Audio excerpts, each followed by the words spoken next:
В интернете появились кадры видеозаписи, где в одной из школ Казани учитель заставляла вскидывать вверх руку под фразу «Я русский» во время прослушивания одноименной песни. На сопротивление детей учитель недоумевала и даже посоветовала в этом случае эмигрировать в другую страну.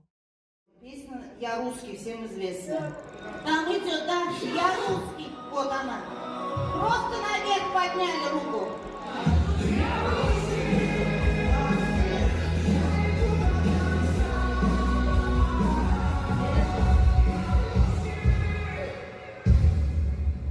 Сейчас это не говорит нисколько о вашей национальности. Смысл в том, что он гражданин Российской Федерации, коим вы все являетесь, я надеюсь. Что у нас мало так патриотов здесь, да, сидят, оказывается. Поднимайте руки вверх. Я русский. По словам бывшего депутата Государственной Думы и журналиста Александра Невзорова, за последний год Владимиру Путину удалось сделать слово «русский» обозначением мерзости и угрозы. Особенно интересно слушать это от человека, дедушка которого являлся генералом МГБ в послевоенный сталинский период, когда СССР уничтожал национальное освободительное движение прибалтийских республик, в то время как те хотели освободиться от русского мира и советского тоталитаризма. Ведь смотрите, путинизм сделал абсолютно все, чтобы понятие «русский» стало бы синонимом понятий убийца, оккупант, садист, грабитель, подонок. И это непоправимо. И это необратимо. Эта война, несмотря на то, что она вроде бы локальна, вроде бы она еще не всемирная, но она удивительным образом выжгла клеймо в мозгу человечества. Исправить это уже нельзя. За год войны у Путина получилось, прекрасно причем получилось, сделать слово «русский» обозначением мерзости и угрозы. Теперь русские – это беззаконие, это репрессии, это оккупация, подлость, массовые убийства. Русские – это буча, это бомбежка роддомов и жилых кварталов. Русский – это спятивший диктатор и его ядерный шантаж. Русский – это угроза миру и всей земной цивилизации. Повторяю, это не починить, это не поправить. Вам как-то с этим придется жить. Проделав всю эту огромную и успешную, надо сказать, работу по изменению смысла слова «русский» и «Россия», кремлевский режим вдруг расхныкался и обиделся на русофобию, которая стала вполне позитивным термином, обозначающим борьбу со злом, войной и диктатурой. Все мы привыкли слушать истории про русский шовинизм, империализм и героизм. Но соответствует ли это действительности или, как обычно в России, на словах одно, а на деле совсем другое?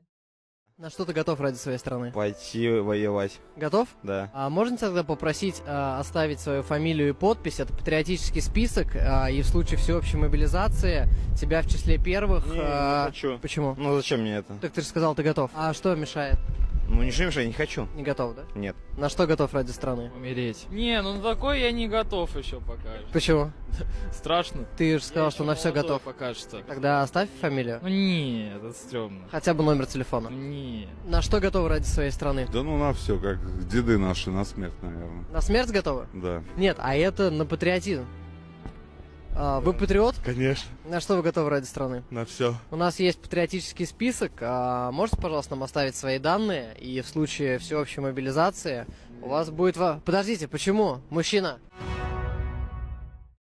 Историк и журналист Камиль Галеев опубликовал пост в своем телеграм-канале, в котором пишет, что искать истоки современного положения татарского народа не нужно в эпохе Золотой Орды или Казанского ханства, так как все это было очень давно и неправда.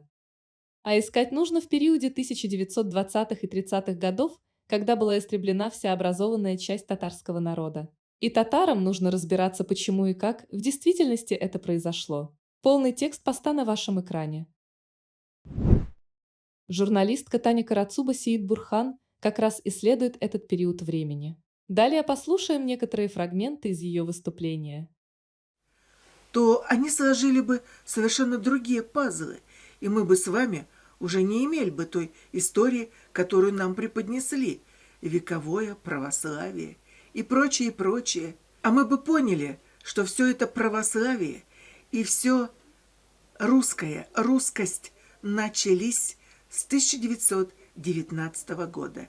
Это время, когда в России начали внедрять те самые законы, которые сегодня нам говорят, что это русское православие, что это веды, что это еще что-нибудь такое старое, древнее, и с чем нельзя спорить, потому что это так было всегда.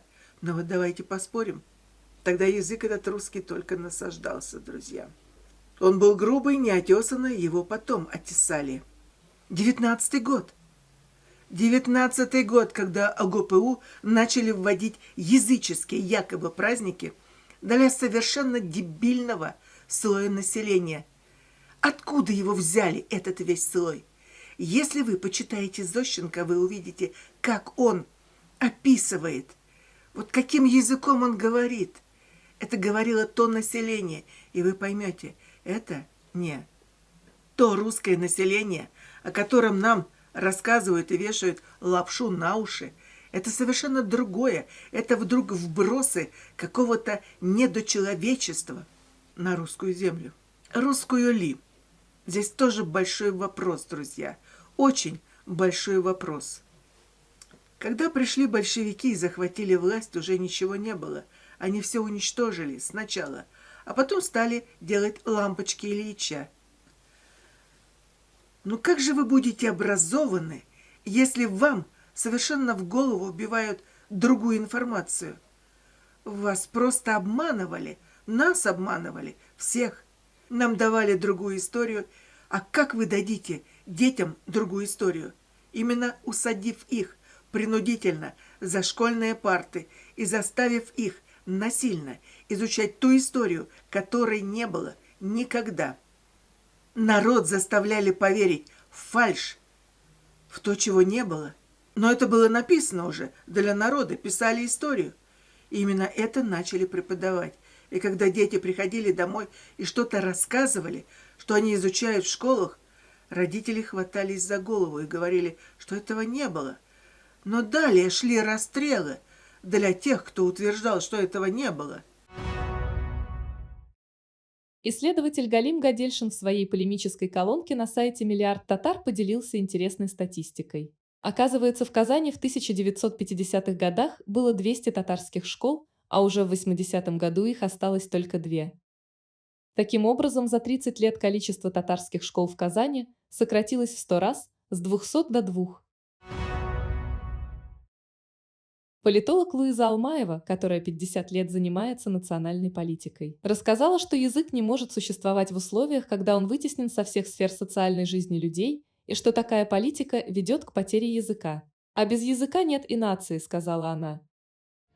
Или же, говорю, мы ставим целью сохранить татар как этническая общность, как нацию. Тогда на первом месте это язык. Потому что все прекрасно понимают истину. Есть язык, есть нация. Нет языка, нет этноса, нет нации. Да, язык живет тогда, когда он функционирует, когда он несет социальные функции. Понимаете, да?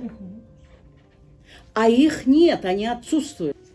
Потому что для того, чтобы изучали родной язык, это все должно быть поставлено на государственную основу. Поняли, да? Пока этого нет, это вот самодеятельность, инициатива. Ведь сейчас изучение родного языка поставлено на какую основу? Вот директор школы или еще кто-то. Хочу, это открою. Не хочу, не открою. Это же абсолютно волюнтаристский подход, как мы говорим. В последних директивах власти выдвинут лозунг «Формирование российской нации». Объясните мне, пожалуйста, что это такое? Я до сих пор не пойму, что это такое. Мы в истории уже помним, мы через это проходили. Был советский народ, новая историческая общность. И под этим лозунгом тихой сапой, неофициально отчуждали народы от своего языка, от своей культуры, и выросло 2-3 поколения нигилистов, равнодушных к своему культуре, к своей.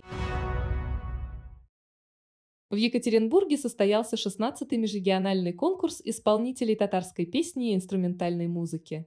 В конкурсе приняли участие более 200 талантливых исполнителей.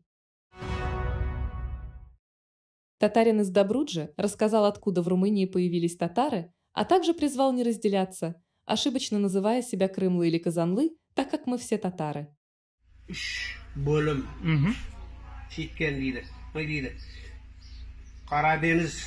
Yukarıdaları, Kırım Noğaylar var. Kırım'dan gelme Noğay Tatarlar var. Kazan'dan gelme Noğay Tatarlar var. Bunda bir de Anatolia, Orta Anatolia'dan gelme Noğay Tatarlar var Dobroca'da.